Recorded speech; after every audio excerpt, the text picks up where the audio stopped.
With Lucky Land Slots, you can get lucky just about anywhere. Dearly beloved, we are gathered here today to... Has anyone seen the bride and groom? Sorry, we're here. We were getting lucky in the limo and we lost track of time. No, Lucky Land Casino, with cash prizes that add up quicker than a guest registry.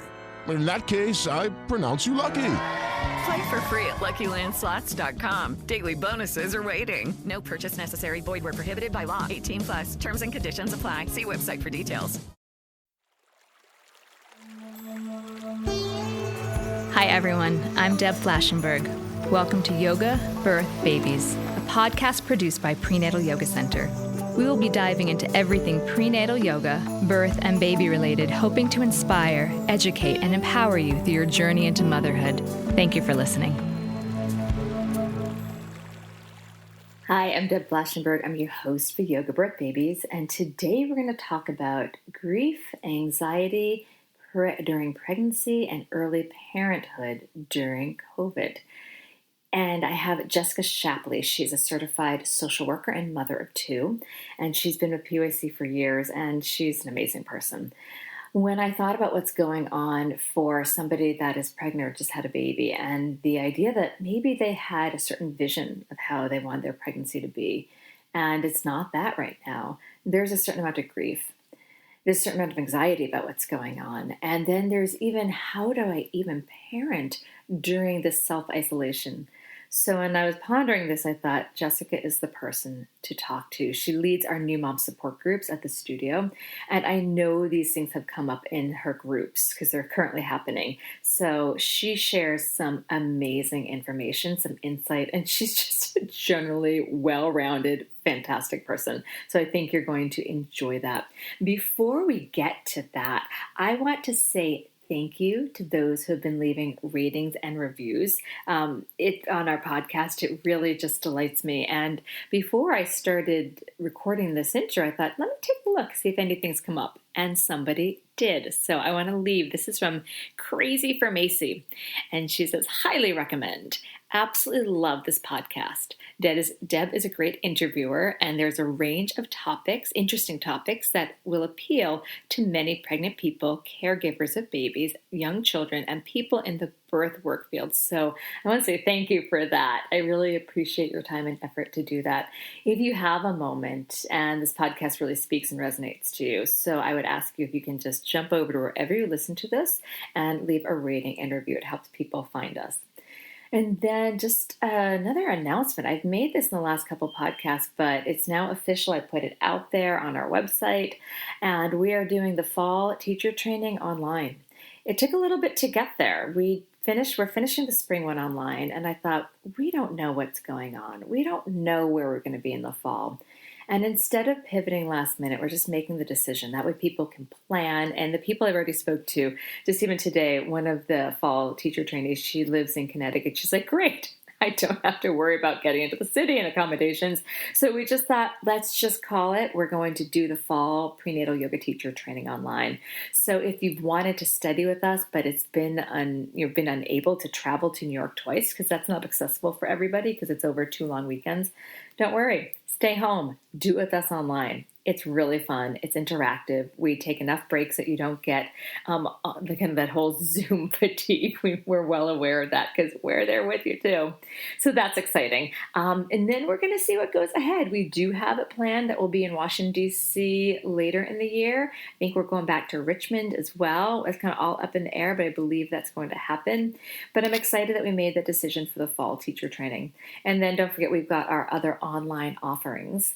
And the whole studio is basically online at this point. So far and away, please join us because we're here.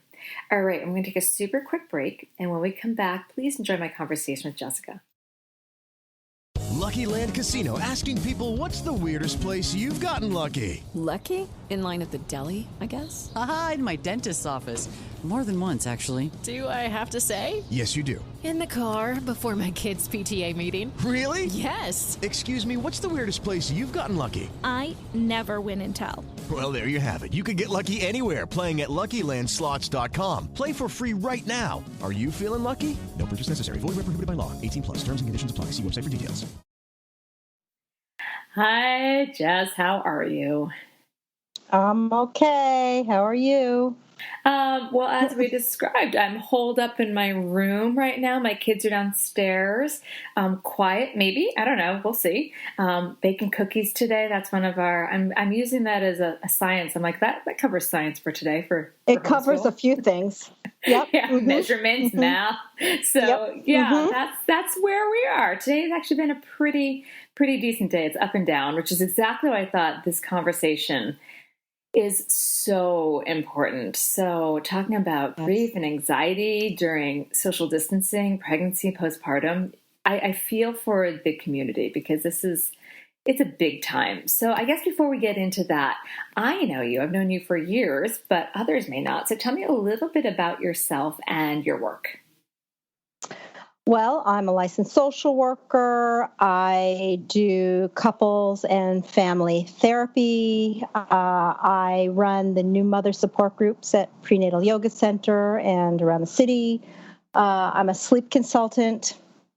And I'm another person in this world right now that has the backdrop of COVID. So while I'm healthy and my family is healthy, there is that backdrop. So I am navigating that as an individual, and I'm navigating that with my clients as well. Yeah, and you've been doing the support groups, which is why I thought you're really hearing it, probably like the raw information from the student body. So that's why I thought you'd be the perfect person. So I guess let's just dive right in. One of the things I was thinking about this experience as I was relating it through the lens of what I'm going through is I had a bit of a sense of grief for my own family, especially my kids. Like I have a kindergartner, I have a third grader, and they're expressing grief of what they're not getting. You know, they had like field day at the end, and my son was in this like class play, and my daughter's feeling a sense of grief and loss about kindergarten, like this really, I think kindergarten is this really special time. And I was thinking about how that then relates to the pregnant people and this feeling of loss of the pregnancy maybe they envisioned, the pregnancy they might have tried really hard for and spent years trying to have, and then the loss of the vision of maybe early postpartum. So I know this theme probably comes up a lot in your support groups. I thought I would just present this and kind of let you run with it. Yeah, I think grief is one of the main things across the board, but certainly with this population, that people are feeling attached to sort of the expectations, as you said, what I thought it would be like, what I hoped it would be like, what I planned it to be like. And so I'm fine, and then the complication around that grief, because the excitement or the joy of the pregnancy, the excitement and the joy and the hopefulness of your new baby and your new family and all that. So it's sort of this mixed feeling. How dare I feel sad or grieving when I'm pregnant finally, or I'm pregnant, period, or I had this baby and thank God the baby is okay, and how can I possibly be grieving? And so it's a complicated time, and I would call it a complicated grief. And what I think just generally about grief across the board, historically, in this setting, etc., is you got to make space for that. You got to honor that. We have to honor that with our children. We have to honor that within ourselves. And to be able to hold a place within ourselves, within our heart, where we can hold that grief and that sadness and that disappointment, and still we can also at the same time hold the joy of perhaps the moment or the gratitude of the moment. I think the most important piece, I'll just reiterate, is giving that space and honoring that, giving grief some space and honoring that. It's so important, and so not everybody trying to is talk feeling it. oneself out of it, just letting yourself be there, acknowledging it, let it run its course. That's right. I mean, not even let it run its course. It's not even about that necessarily, but let it just be. And there's going to be times, even in the beginning of this conversation with you, today was a decent day, have ups and downs. I mean, this is all a part of it, riding the wave, sinking into it, and yet you are emerging from it. And that feeling of grief might be a wave. It might be a day. It might be a moment, just like any emotion. Have you encountered people that haven't been able to pull themselves out of it? That they're just feeling such a sense of loss by what they had envisioned? And what would you say you were in the support group and you did have someone that was just, they just couldn't get themselves out. It's so opposite of what they had envisioned, and they're just really in despair.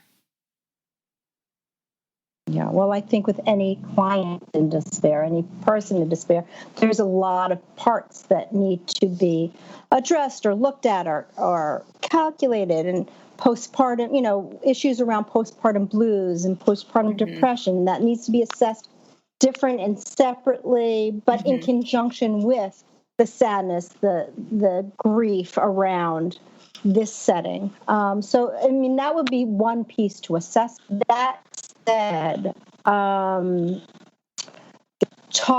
person that keeps ruminating back to but look where we're at.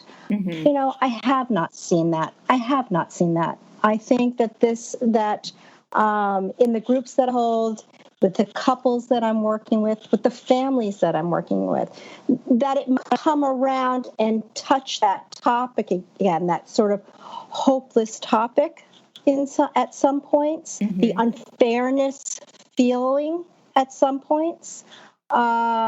There's also the hope, the resilience, the pulling it together for self and baby and family that both creates this bitter sweetness of this time, but also helps pull out of some of the most difficult parts of this grieving process with regard to the climate we are in. So I do see people, struggling, certainly.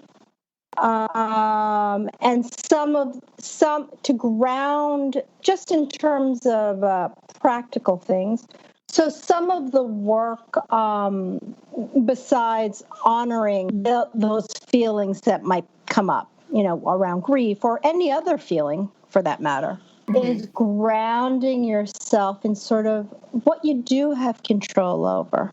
And as we know, postpartum, a time where it's like, the baby rules the roost. It's not like there's much control, so to speak. But there are some ways to sort of manage or not overwhelm it with what's going on in this climate. So that might be stepping back from media, reaching out to friends and networks and others via Zoom or FaceTime or Facebook for that matter. Grounding yourself in a more mindfulness practice. What is in this moment? In this moment, my baby isn't crying. In this moment, my partner and I are able to sit by the sunny window while I nurse my baby. In this moment, coming back to the moment can help with sort of not falling into a depressive loop around the grief, but still honoring that grief. I like that. Now, would you classify kind of the grief and loss differently than maybe anxiety around this time? Or is that kind of the same thing, just kind of semantics? No, I do think it's different. But I think there's sort of in the Venn diagram of it, there's overlap. Okay. But I do think, there's the grief of the expectations or the hopes you might have had that can't be. And that might be, when things are starting to get perhaps easier with your baby and you're ready to kind of venture out into the sidewalk or whatever and meet a friend for a cup of coffee or tea or, we're not doing that, and that's disappointing. And we're not bringing our baby to all these classes now that they're able to do this, that, or the other thing. That's disappointing. Are you finding I that will say before I get into... Go ahead. I was just going to ask with anxiety, but please continue. All right, but I will say that what I am finding with the moms in the groups that I've had during this time frame, what I've heard repeated over and over again around sort of the sadness around that, yes, but also, wow, I'm not busy doing. I'm actually able to be. And that perhaps one of the gifts or the possibilities of this time frame, this way, way, way slowed down time frame, is that you're actually able to be more still. You're actually able to watch your baby and kind of go with a rhythm instead of impose a rhythm sometimes. I love that you said that. I 100% agree. Yeah. I feel like, have you found that too in your family? I have. And, it's really interesting because, I'm rather organized. And I used to look at the weekend, Saturday and Sunday. And in my brain, I organized into what I call 4 quadrants. I had the Saturday morning, the Saturday afternoon, the Sunday morning, the Sunday afternoon. Like I would kind of, we'd fill those often. Activities and play dates and, outings. And while they were fun, they were exhausting. And there was something actually really nice that mainly Sunday's the day that it's just really open, that it's just spacious. And I'm actually enjoying, we're not running anywhere. Even during the regular school week, there was pick up and drop off and activities and Hebrew school, yada, yada. It was constant movement, constant juggling. And while I do want my kids to have that socialization again, there is something nice about the slowing down, like you said, like this being together as a family.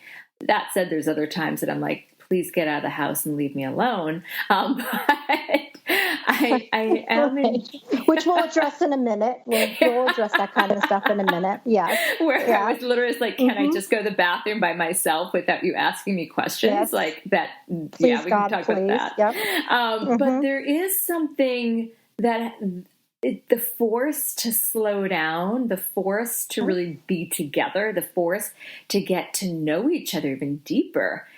I will say I enjoyed that a good 90% of the time. Right.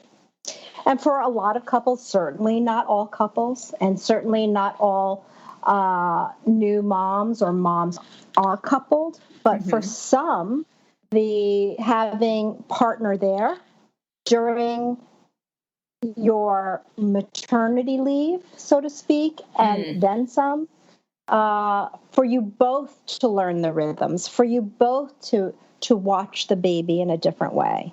Not that it doesn't, it comes in a perfectly sealed package. I don't want to imply that at all. But for some people, this has really been really a gift in many ways. And the other part of what you were saying before is, where does the grief and where is it anxiety and where is the overlap? The anxiety is when it becomes overwhelming. The anxiety is when you are stuck in the rumination and what you might start doing as future tripping, so kind of looking into the future over there and not being able to get any sense of what that is. And that becomes the anxious piece, the what if piece, the oh my God piece. And certainly as a new mom, there's some of that happens anyway. Here we are partnered with thousands of other people that if we can pull the future in And I said this in my new moms groups for years and years, just generally, pulling the future in. The future what do you mean by that? Go a little bit deeper what you mean by that. Yeah, so the future isn't a month away. Yeah, the future is not a month away, 3 months away, 6 months away. Sometimes the future is later this afternoon. And then that's what we have to do is keep the future very close. You know, if our baby is not sleeping or if we're having a rough day, if we think about, oh my God, how long is this going to last? Will she ever sleep separately? Will she ever feed differently? The word ever, will it ever? You know, when that becomes the future, bring it in. Let's just take it minute by minute, day by day, hour by hour, perhaps every few days by every few days. It gives us, in this environment, absolutely, but in life, just generally, it gives us a chance to not have whatever it is we're worrying or fretting or nervous or anxious about become too big. It doesn't necessarily need to be bigger than what it is. And so bringing the future closer, I get that. Actually, it's interesting you're saying that. I was talking today in the 12 o'clock postnatal I was teaching, and I always work up to a peak pose, but I happen to have a few students that had a pretty strong practice. So I said where we're going, and I could say, one of them, their eyes got kind of big, and I said, let's not worry about, let's not get overwhelmed by, you know, where we're going to work into. Let's just take it pose by pose, step by step to get there, and we may never get there. You know, and when I said that, I could see her be like, oh, okay, I just have to take, each step, and I might get my body in it and I might not. So it kind of sounds the same thing, that when we look at the end goal, it could feel overwhelming as opposed to the pieces to get there. Yeah, that's right. I mean, as you were saying that, it also reminded me of, you know, in normal world, when you're out with your toddler and you're taking a walk with them to get to the playground or to get to that thing you were going to go to. That the one block and they want to stop at every, a lifetime. You know, and that phrase, it's not the destination, it's the journey. And I think that's very applicable to this time and this framework and to so many things. It's, you know, eventually your baby will sleep and will sleep well. Eventually, you know, you might have XYZ worry off the plate. Okay, that's all gonna, you know, let's just be here now, though. And right here now, let's take a look around. And when looking around, let's say, can ground ourselves in sort of this in the moment stuff. In this, it's almost like life has become, in this meta kind of way, a mindfulness practice. Because we cannot go too far in the future. And as a new mom, we cannot go too far in the future. Right here, right now. We know it. Our baby is eating calmly. Oh, my baby found their hands. Oh, I'm able to eat this sandwich and chew fully because she's sleeping, or, you know, whatever it is. So mindfulness and gratitude and flexibility and keeping the future close. All of those things, slowing down, From the groups that you're leading, what are you hearing about the sense of isolation in early parenthood? I feel like that would be a struggle for a lot, especially in New York, where, you know, you look out the window. I remember because my second was born in winter and it was really, really cold, and my pediatrician did not want us to go out. And I would look out the window and be like, life is happening out there and I am in here. And I felt very isolated and started to get overwhelmed. What are you hearing in your groups about that? Well, yeah, I mean, that's certainly a theme that has come up in waves at different times during this time frame over the past 2 months or so. That isolation piece in that early parenthood just generally can be a thing. But what I have also found in the groups is if people are reaching out to other people, so in the groups that I run, this is already happening once or more times a week, that can be grounding and that can be relieving. When you're a new parent, one of the things that I truly believe is so helpful is talking to other new parents, talking to other new moms, going and growing through it. And so, back to yes, you might be grieving the expectation or hope that you would have been out and about. That might be a part of it, but that isolation piece, it's sort of, there's a little bit of this happens in this time frame. New parenthood tends to be somewhat isolating anyway, or can be. Being a new parent for the first time, you don't know that experience. So it seems that it might just be COVID related in this climate. And that might spark up some of that anxious piece. But what I am finding in the groups, conversation around, what is this like for my baby? My baby was just starting to get social, starting to make eye contact, really enjoying faces of other people, liked walks with me, walking to Central Park. My sense is that your baby is fine no matter what if you're fine. And so for the mom, finding a place where they can complain and rejoice with someone else or a group of other people has really made a difference to a lot of people. And knowing that, like all of us, whether we have new families or not, knowing that there's waves in this, there's ups and downs. Ups and downs can come in a day, ups and downs can come in a moment.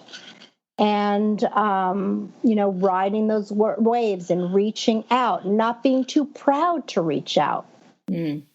Whether it's to your partner or to your friend or to your therapist or your group that you're a part of, reaching out, finding ways to stay connected is important no matter what. And I think it's particularly important in this time when physically we're not connected to so many people. Yeah, I think you're right with staying connected. All right, we're going to take a quick break. When we come back, I'd love to hear what you're noticing the biggest concerns are at this time and what kind of support you're offering them. Okay, we're going to take a quick break. We'll be right back. With Lucky Land Slots, you can get lucky just about anywhere. Dearly beloved, we are gathered here today to... Has anyone seen the bride and groom? Sorry, we're here. We were getting lucky in the limo and we lost track of time. No, Lucky Land Casino, with cash prizes that add up quicker than a guest registry. In that case, I pronounce you lucky. Play for free at LuckyLandSlots.com. Daily bonuses are waiting. No purchase necessary. Void where prohibited by law. 18+. Terms and conditions apply. See website for details.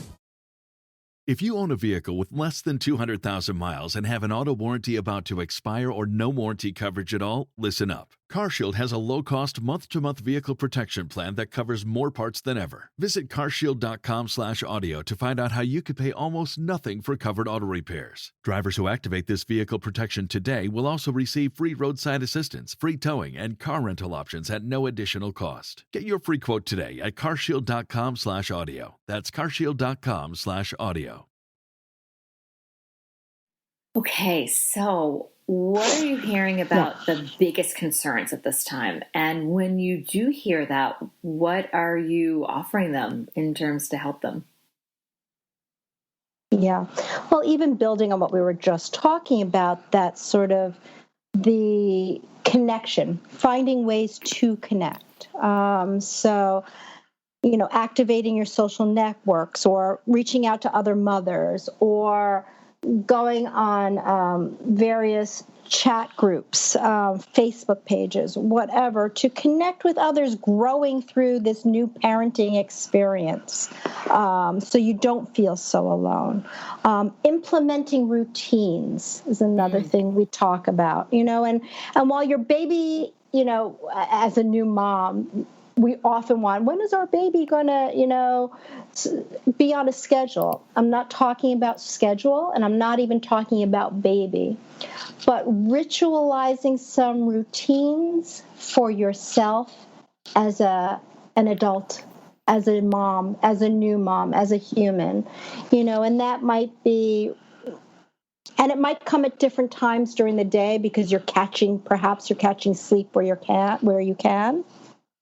But ritualizing certain parts of your day. Maybe it's time that when you connect with your partner. Maybe it's you're starting to implement infant massage, doing some infant massage with your baby, or when you give your baby a bath, sort of ritualizing that time for yourself as much as your baby. Having some things in the day that are for yourself, that whether it's let's jump into that more. Yeah, right. Because I have that as a topic, as well as I did want to talk about schedules, but we can get there in a second. But let's talk about that. Mm-hmm. The new parent, brand new baby, assuming maybe partners at home. How do we get that time carved out? It's hard. Like, new babies require a lot of hands-on time. Right. That's right. So there's going to be a need for flexibility in it. And perhaps, if you are partnered, really setting your, that whole saying, when you're on an airplane, you put on the mask for yourself first before attending to others. Really prioritizing some part of the day, even 10 minutes, even 15 minutes. That is your time. So that might be a negotiation with your partner. If you're partnered, asking for what you need. I need some time at this time tomorrow, or I need 3 o'clock, unless I'm feeding, from 3 to 4. I need to be able to take a bath, take a shower. If you can do this, take a walk around the block. Some separate time can be helpful. Maybe that's not possible. Doing that time with your baby, lying down with your baby, listening to music that you want to listen to, talking to a friend as you're walking around, doing some things that are things that bring you something, feed you in some way, is imperative. And what I've been doing a lot of work with in my groups, in my individual and couple session, is your breath, coming back to your breath, coming back into your body, is a 1 minute to 15 minute reboot. Come back into deep, long breathing in deep to account, breathing out very slowly to count. It recalibrates. It resets a moment. Mm-hmm. Bringing yourself into your moments, into your body, into your breath can really do a lot in terms of caring for self, making sure you're eating meals, making sure you're drinking enough water, having that be a priority, reaching out to your friend to help you remember to do that, putting it in your calendar so your phone gives you a little beep and tells you, okay, time to drink another cup of water. Setting up stations in your house where there's water or some food for you to snack on, when you're nursing, how depleted you can get. I love what you're saying about the 1 hour, because sometimes, and doing things, what made me think is when it said listening to music you like. I feel like I've listened to Kids Bop, and then in the early stages, like nursery rhymes and Disney galore. And I think sometimes it's really nice of you. Uh-huh. Well, a secret is I kind of like some of the Disney stuff. Okay, fair enough. I will sing My Little Mermaid along with Sage. Okay, all good.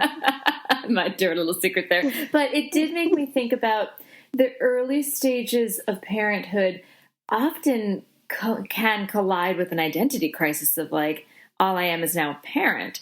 And now someone really can feel trapped in that role as they're trying to find out who they are. They're a parent, yes, but they still have some likings of their own. They don't have to totally sacrifice. And I can imagine when one is isolated and the world has gotten kind of small, that identity could get lost a little bit too.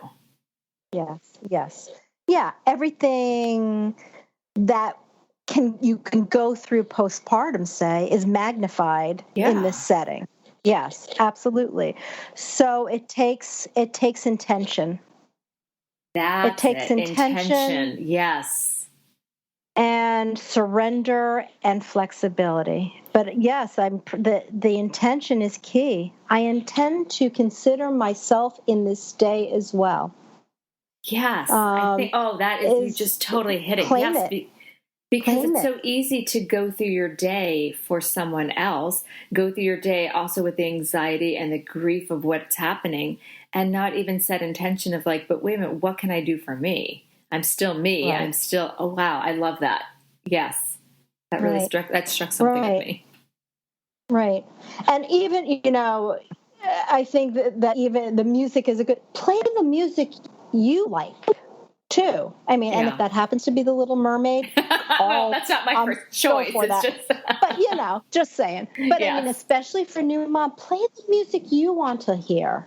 Listen to a podcast, escape in those moments that you can maybe bring your baby into with you, or if you have the luxury of sharing space and time with someone else, you can divide and conquer, or you can all do it together. So it is going to look a little different, but the intention is to incorporate you in the day, incorporate you somewhere and somehow in the day. How do I wish to do that? That's so important. You really hit something there. Thank you. I like that. I'm going to tap into a little bit. I have so many questions. So I want to tap into a little bit of your sleep consultant brain. So when I was writing this up, I was thinking one thing that I found a little stressful, again, I'm a little type A, when I had my kids is I really did keep to a sleep and nap schedule. And so as I was thinking, I was like, well, they're home. That's great. So you don't have to worry about running home for anything. But are you finding that, I mean, this might be more for the older child, sleep regression or things now that the whole family, what about now that the whole family is home? And especially if they're in New York and it's not, say you have a newborn and then you have a toddler, which is not unusual. And, the toddler used to be at some sort of preschool or whatever. And if it's a bigger family, everyone's home. How is that being handled? I would say I think it's being experienced all over the board. First of all, people are doing it in all sorts of ways. Just like at any other time, what works for the family, whoever makes up that family, is what needs to be considered. So if you are a parent that has that you have a sleep plan that's been working with your child, sticking with that sleep plan will help in all sorts of ways. When it goes off the rails, as you're, like you just described, they're not getting out and running around in the same way. This again for perhaps the older child. But not getting out, running around, getting as much fresh air, all those pieces can make sleep time more difficult. So during this time, we're all writing the script as we're going through it. But if you have a sleep plan that has worked, you know what you can fall back on and sticking to that as best you can, which might mean you're cutting down on the naps for those that are still taking naps, for like the 4-year-old or the 3-year-old rather, that might still be taking a nap, might look a little different now, but they still need sleep. They still need sleep, and being exposed to as much daylight, whether they're able to actually run around outside in it all day long, keeping the structure especially for the older young child is really important. I'm sure you find this in your home too. The structure, the kids rely on that, count on it. And so and that goes right into sleep schedules. For the younger babies and toddlers, where it might be more all over the place, listen, you have to do what's working for the family. So if going to bed at 9 o'clock at night and sleeping till later in the day is actually working, okay, then there's nothing broken there. If something isn't feeling right, if it's become more disruptive, if it's becoming all over the place, that might be the place where we're going to have to tighten up, where you're going to have to tighten up. It might be that you skew everything later, you skew everything a bit earlier, but being consistent and being flexible is going to be important, because you don't know what will work on a regular day, meaning 6 months ago, and what will work now. There might be some difference, but it's within a range. It's not all different. So if someone's getting kind of anxious about it, just kind of go with it. Like, your child eventually will sleep again. That's not going to ruin them. That's good. 100,000 million%. I can imagine some people like, no, I must. All right. So I was also thinking about, again, I was picturing my life when I was in New York, and if we were still in an apartment, all of us, especially if someone maybe had been on maternity leave and they kind of got into their own groove of being a parent, and maybe if they are partnered, the partner wasn't there as much. So I'm kind of painting a big picture here. But now that everyone's cohabitating a little closer, any advice for how the parents can deal with their own parenting skills and this constant togetherness? Because I think that could also be, we're talking about grief. There could be literally a grief of, I just, I had it going. I had my routine, and now I've lost what I felt in the groove with. I lost, do you know what I mean? Do you see what I'm getting at? So I'd love to. Yeah. Okay. Yeah. So I think, again, communication with your partner is it's always important, right? Like the better we communicate with our partner, the better chance we have of getting our needs met, getting their needs met, etc. So communication is going to be key. Humor is going to be key. And in the practical places, creating structure and creating physical structure in the house. So, you might only be living in a 1-bedroom. This is a reality. And maybe there's one, maybe your partner's back at work already. Maybe you're even back at work. So there's going to be this tag teaming. There's going to be, perhaps looking at the calendars, coming up with schedules, either verbally or written down, like these are the hours I have to work. Creating, and then, so where can I get my needs met in here? I need to be able to take a nap and take a shower. Can you work your schedule so I have this time for my shower and this time for my rest time during the daytime hours? So that tag teaming is important. Splitting up the day is important. The communication is going to be really important. In terms of the physical space, creating space, even in that studio, even in that 1-bedroom, that this is the work area. This is where partner or I do my outside of home work. So that there's a differentiation in space and time between this is when I'm at the office and this is when I'm with the family. Can be helpful. Setting up blocks of time where this is free time checking in with the other person during the day, even if it's a full day of work for one person, checking in, whether that's by text or maybe even now the luxury of a squeeze or a hug,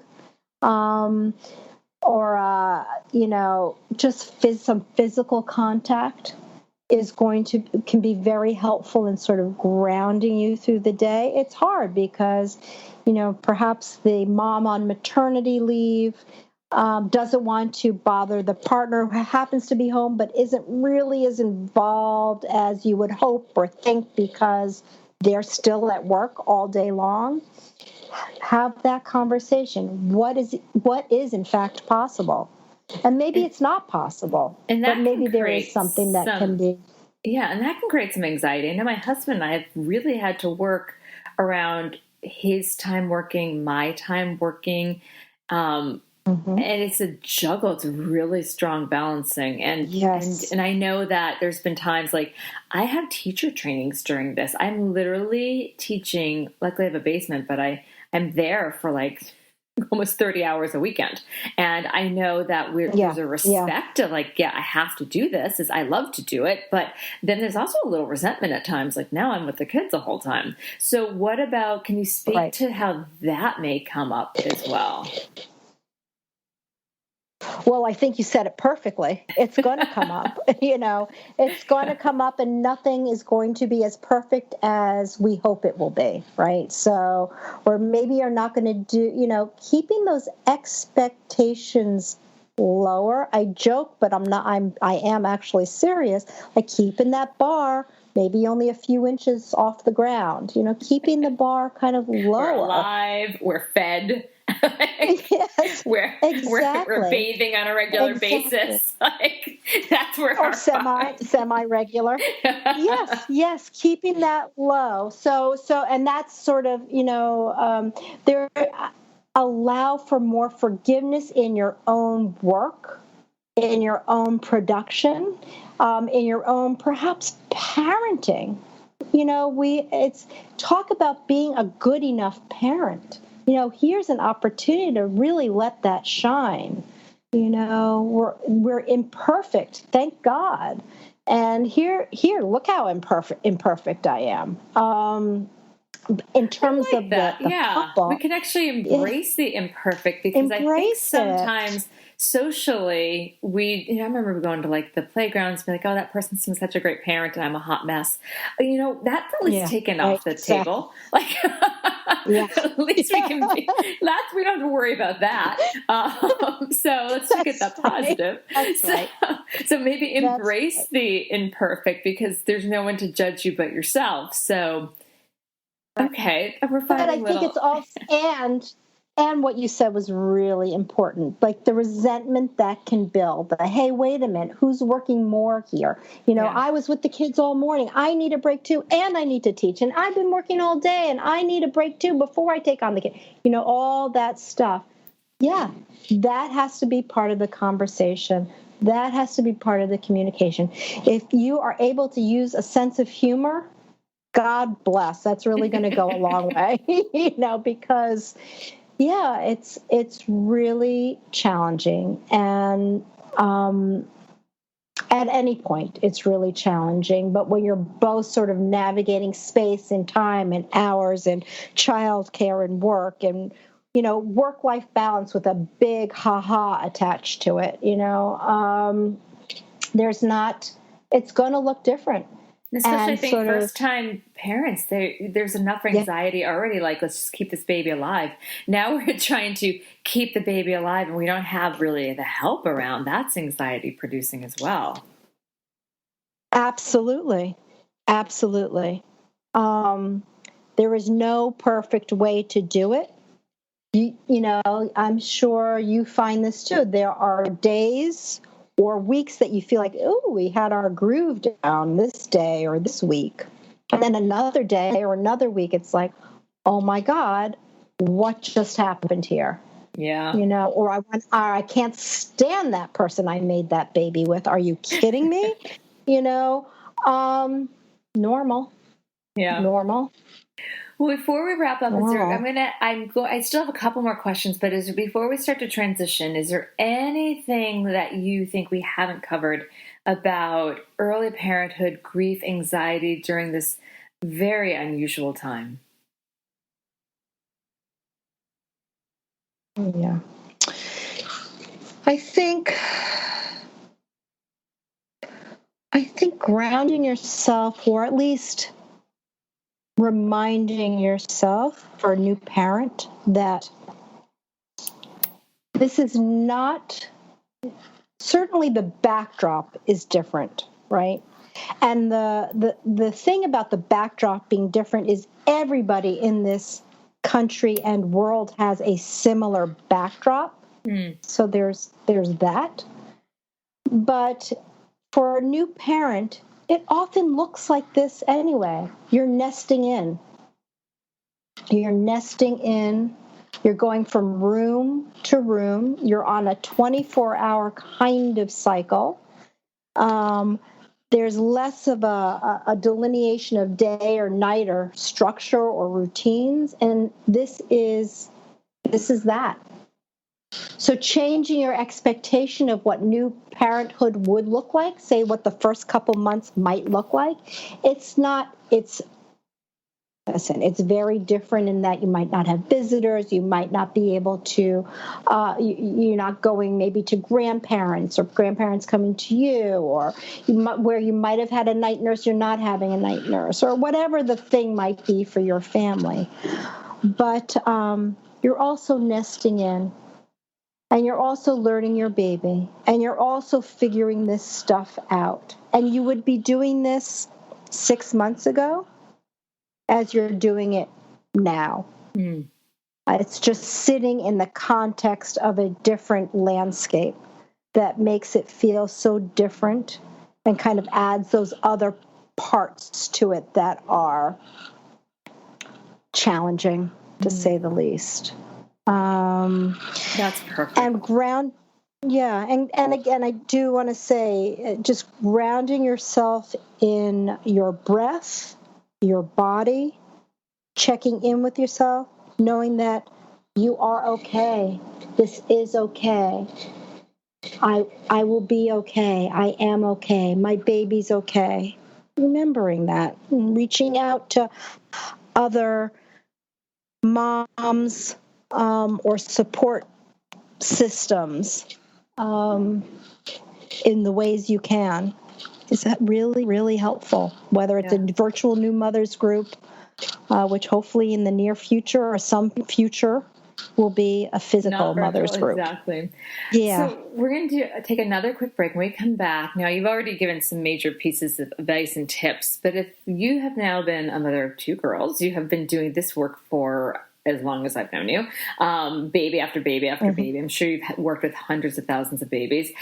When we come back, if you can offer one tip or piece of advice that you'd like to offer new and expectant parents. So it doesn't have to necessarily do even about COVID or anxiety or grief, or maybe it does, just something from your very rich knowledge that you'd like to leave us with. We'll be right back. Okay, round 2. Name something that's not boring. A laundry? Ooh, a book club. Computer solitaire, huh? Ah, sorry, we were looking for Chumba Casino. That's right. ChumbaCasino.com has over 100 casino-style games. Join today and play for free for your chance to redeem some serious prizes. ChumbaCasino.com. No purchase necessary. Void where prohibited by law. 18+. Terms and conditions apply. See website for details. Okay, we are back. So, do you have one juicy tip or piece of advice that you'd like to offer new or expectant parents? Yeah. Connection. Connection. And I'd say next to that, surrender, holding up the white flag. So connection in any way you can do that, connecting with support systems, resources, and specifically, or maybe most importantly, other new moms, community. That is, I find that to be a priceless piece of strength building and groundedness at any time. Do you remember that? I don't know where it went to. Yes, I know what you're going to say. Oh, we had that beautiful picture at PYC that said surrender. I have no idea. That's right. What happened to it? Where did that go? I don't know. I don't know. It was perfect. If we get back, which we will someday, we'll get back. When we get back, we will. Yes. Actually, today marks 2 months that I've been to the studio. Oh my God! But when we get back, I will find something similar. It was a poster that said surrender. Yeah. And I had it in our old studio in the dressing room where often parents would go when they had their crying baby. Usually it's where everyone went, their baby's crying, they want to get out of the main room. They went there. And it was just there for the idea of like surrender. So I'm going to find that because I think really that comes, there's so many great pieces you gave the idea of intention and surrender. And I think surrender just kind of covers it. Like we can't change what's going on out there, but we can change how we can surrender to it and surrender and ride it out. So, I love that. Right. I think that's like riding the wave. Yeah, I'm going to pull that. Like surrender is kind of the golden word of this whole experience. Yeah. That's right. That's right. We could spend our time fighting it, or we can ride the wave. Mm-hmm. Where can people find your work? So people can find my work. I have a website that one day I will really, really update, but momsupport.org. I say that because I've known you for a very long time. I think I've said that for about 15 years, haven't I? Yep. So you can call me. You can email me, jessica@momsupport.org. You can call me at 347-875-7123. You want to give your phone number out on a podcast? What the hell? And then, of course, at PYC. Yeah, reaching out. Say that again? And, of course, you're at PYC. So and, of course, I'm at PYC. And with my groups through there continue to run. Your groups, I still am friends with people I met in the group when I was with Shay when he was 10 weeks old. Your groups are special. Your groups are really special. And I hear that. And I'm not just saying that because I'm the owner of the studio. I'm saying that as somebody that has been through it. I am saying that as someone that hears other students talk about they're still friends with their original crew, even though a lot of people are now in different states, some even different countries. There's something really special about what you do with them. And it is such an honor that you have been with PYC. I think since the beginning. I mean, PYC is 18 years old this August, which boggles my mind. Oh, wow. So that is unbelievable. Yes. So I've been with you since the beginning. Time. That's right. And so I just want to say thank you. It's an incredible, thank you. And the people, that it's a ripe and beautiful time for women, for moms to connect. You know, we crave that. So we're open to it. And that vulnerability that we bring to a group brings groups together. And so it's always an honor to be a part of the groups that I run, whether it's there. I run them in a few different yoga studios and privately around the city, and now virtually. So, if those that are listening to this, if you want to spend some time with Jessica, and because we are running them virtually for God knows how long, don't be shy about still joining our group, even if you're not in New York. In fact, I think we need support no matter where we are. Well, I want to thank you so much for really everything that you do and for your time today. Oh, thank you, Deb, and thank you for everything you do as well. You really bring community together for a lot of people, and it's wonderful. Thanks. All right. We'll talk later. Be well. Bye. This has been an episode of Yoga Birth Babies, produced by Prenatal Yoga Center. You can catch us on Facebook, Twitter, Instagram, and Periscope. I'm Deb Flaschenberg. Thanks for listening. With the Lucky Land Slots, you can get lucky just about anywhere. This is your captain speaking. We've got clear runway and the weather's fine, but we're just going to circle up here a while and get lucky. No, nothing like that. It's just these cash prizes add up quick. So I suggest you sit back, keep your tray table upright, and start getting lucky. Play for free at LuckyLandSlots.com. Are you feeling lucky? No purchase necessary. Void where prohibited by law. 18+ terms and conditions apply. See website for details.